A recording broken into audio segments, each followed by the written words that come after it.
कक्षा 10वीं गणित विषय के अध्याय 8 प्रश्नावली 8.1 का तीसरा प्रश्न, यदि साइन ए बराबर 3/4 है तो कॉस ए और टेन ए का मान परिकलित कीजिए। तो यहाँ हमें टेन ए और कॉस ए का मान ज्ञात करना है। हमें ज्ञात है साइन ए बराबर 3/4।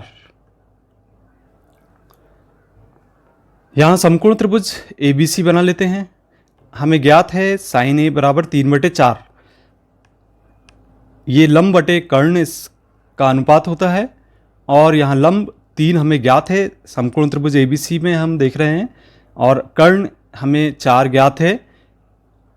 अब हम पाइथागोरस का प्रमेय का उपयोग करेंगे और यहाँ पे आधार का मान ज्ञात करेंगे। कर्ण का वर्ग बराबर लंब का वर्ग धन आधार का वर्ग होता है। पाइथागोरस प्रमेय से मान रखेंगे, कर्ण का मान 4 है तो 4 की घात 2 लिखेंगे, बराबर लंब का मान यहाँ पर 3 है, 3 की घात 2 लिखेंगे, और आधार का मान हमें ज्ञात करना है तो आधार का वर्ग ज्ञात करेंगे। अब 4 की घात 2 अर्थात 4 चौक 16 होगा, और 3 की घात 2 यानी 3 तिया 9 होगा, और यहाँ पर आधार का वर्ग ज्ञात करेंगे। पक्षांतर करने पर 9 का, तो यहाँ से आधार का वर्ग हमें प्राप्त हो जाएगा।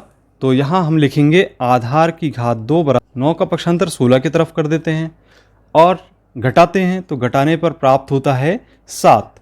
अब चूंकि आधार की घात 2 का मान है तो हमें आधार ज्ञात करना है। वर्ग घटाने पर दूसरे पक्ष में वर्गमूल लेना पड़ेगा, तो यहाँ पर आधार का मान कर्णी 7 हमें प्राप्त हो जाता है।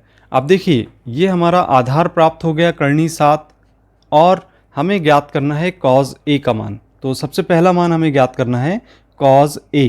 तो ये कॉस ए बराबर चूंकि आधार बटे कर्ण होता है, आधार बटे कर्ण, ठीक, और इसका मान हम लिखेंगे। यहाँ से आधार हमें ज्ञात हुआ है कर्णी 7 और कर्ण का मान आपको ज्ञात है 4 के बराबर है, तो कर्णी 7/4 कॉस ए का मान होगा।